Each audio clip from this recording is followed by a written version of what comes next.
Commentaire de saint Thomas d'Aquin sur l'Évangile de Jean, chapitre 13, suite. Pierre lui dit : « Tu ne me laveras pas les pieds jamais. » Jésus lui répondit : « Si je ne te lave pas, tu n'auras pas de part avec moi. » L'évangéliste montre d'abord les paroles de Pierre qui ont donné occasion aux paroles du Christ, puis il ajoute les paroles du Christ.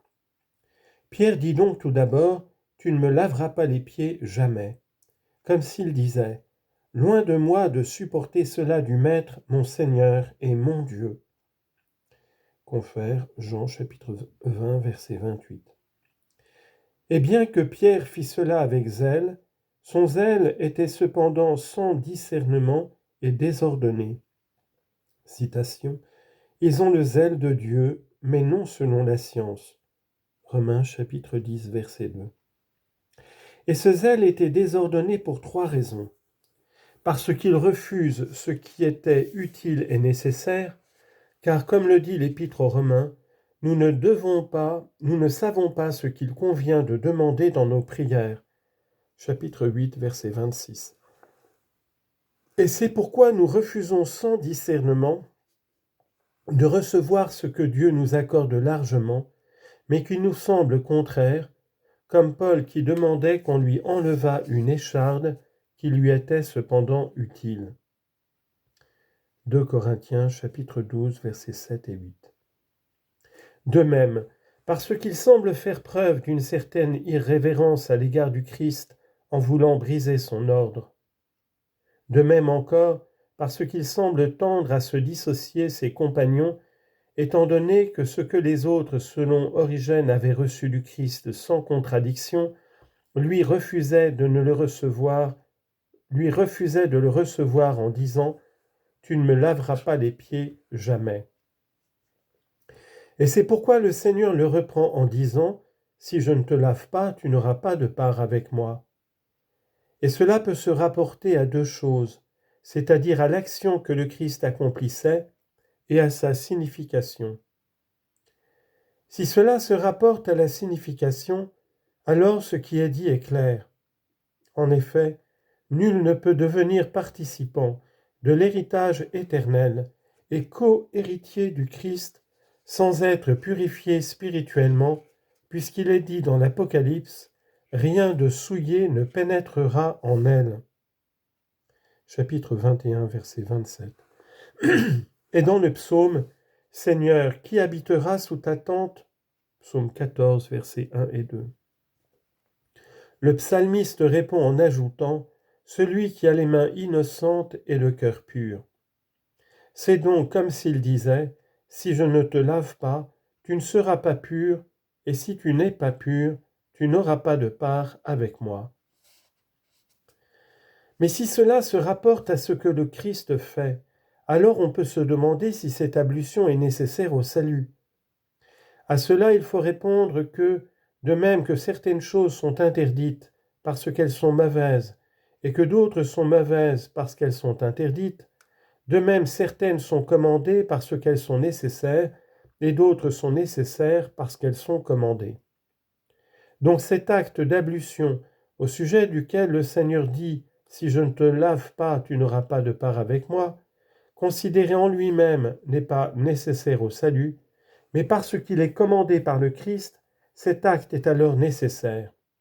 Citation : « Meilleure est l'obéissance que le sacrifice. » 1 Samuel, chapitre 15, verset 22.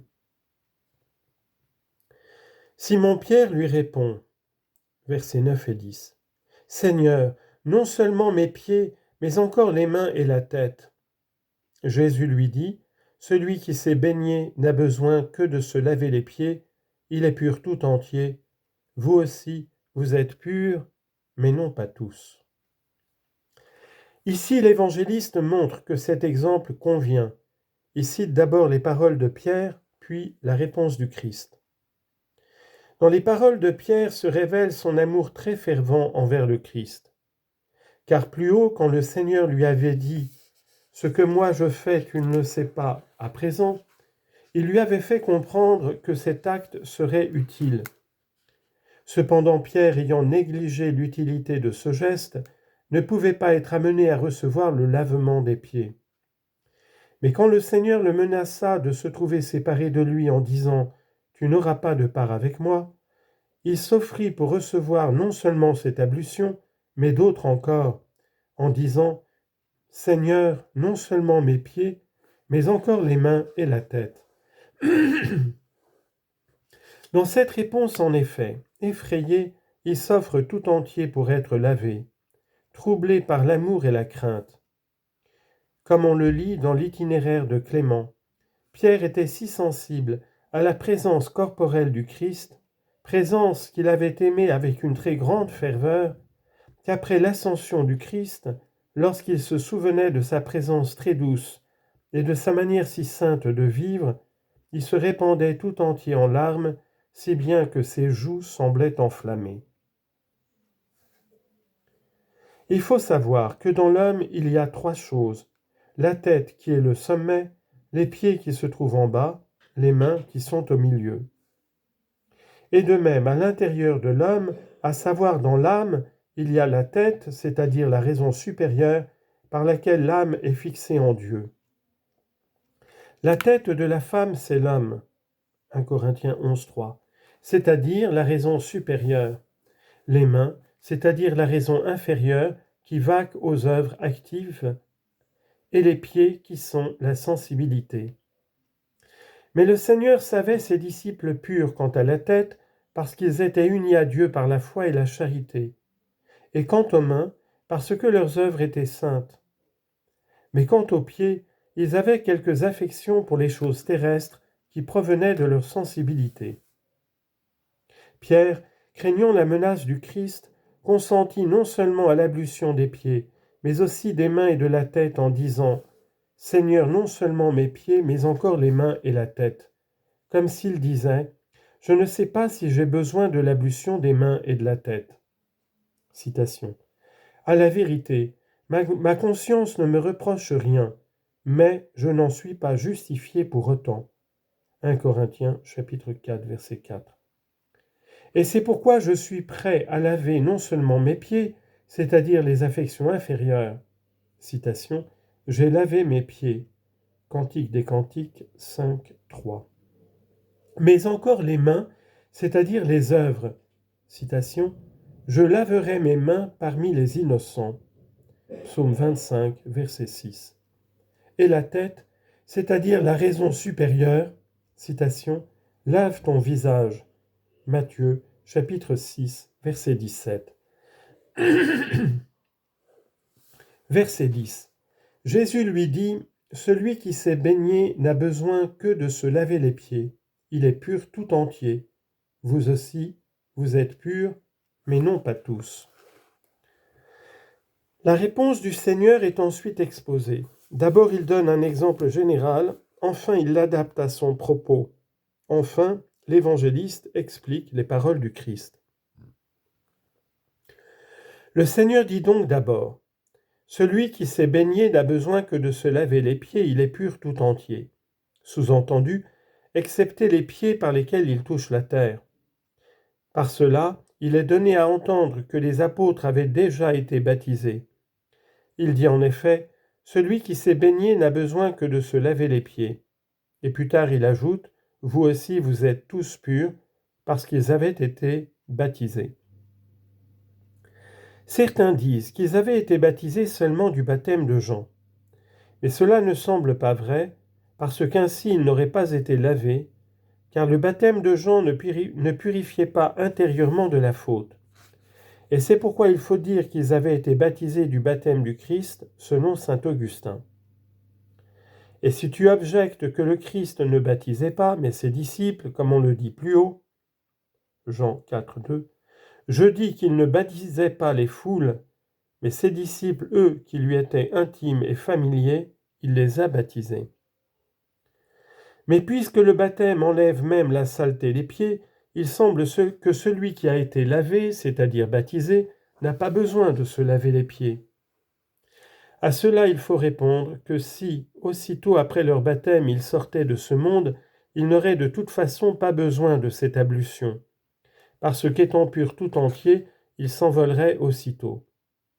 Par contre, ceux qui après leur baptême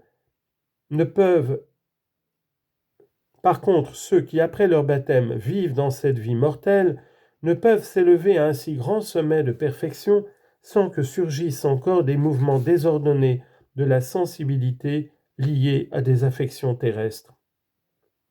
Et c'est pourquoi, pour pouvoir s'envoler, il faut qu'ils lavent leurs pieds soit par le martyre qui est le baptême de sang, soit par la conversion qui est un baptême de feu.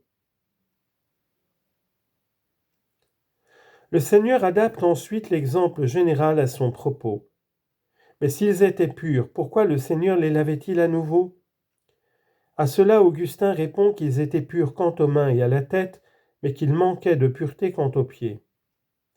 Chrysostome, lui, dit qu'ils étaient purs, mais pas d'une manière absolue, parce qu'ils n'étaient pas encore purifiés de l'impureté originelle, puisque le Christ n'avait pas encore souffert, le prix de notre rédemption n'avait pas encore été payé.